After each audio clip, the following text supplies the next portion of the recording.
science fans, and welcome to SHE-ensya. Our topic for today is everything about carbon footprints.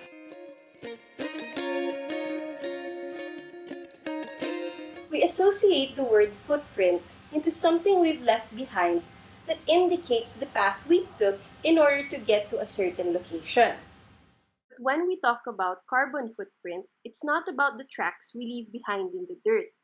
It refers to the resources that we have used up as we live our lives. Thus, it represents the total greenhouse gases we have emitted. Almost everything that we do actually results to the production of greenhouse gases. Even just eating an apple. But how does eating an apple result to me making more greenhouse gases? Since it might be getting confusing, let's backtrack a little bit and define what greenhouse gases are.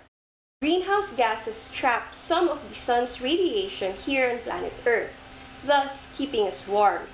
There are 4 types of greenhouse gases. There is water vapor that comes from the bodies of water of the planet.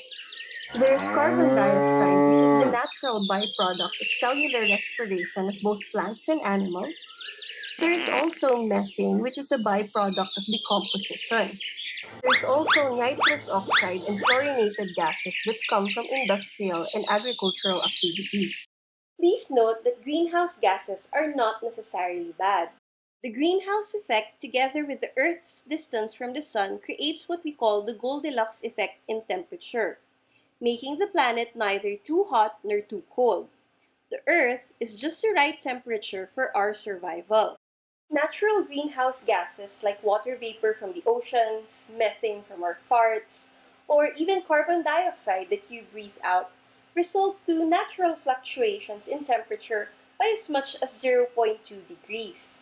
But within the last 50 years or so, the average annual temperature has changed by as much as 1.5 degrees and is most likely caused by the presence of too much artificial greenhouse gases. But going back to our apple, how does eating an apple lead to you producing more greenhouse gases? In order to grow your apple, land must first be tilled, and this requires energy that releases greenhouse gases in the air. As the apple trees grow, fertilizer production and use releases more greenhouse gases. Harvesting of these apples and their subsequent transport require a lot of energy, and this results to more greenhouse gases. The reduction of the production of greenhouse gases, or a decrease in our carbon footprint, is an environmental, political, and social issue. One of the factors that make it problematic is that majority of the greenhouse gases produced in the planet are actually from developed countries. Yes, developed countries, even the likes of Canada and Justin Trudeau, who, by the way, attempted to dump their waste here in the Philippines. This disparity in the size of carbon footprint across nations is what the Paris Agreement seeks to remedy. However, the efforts behind the Paris Agreement is not new.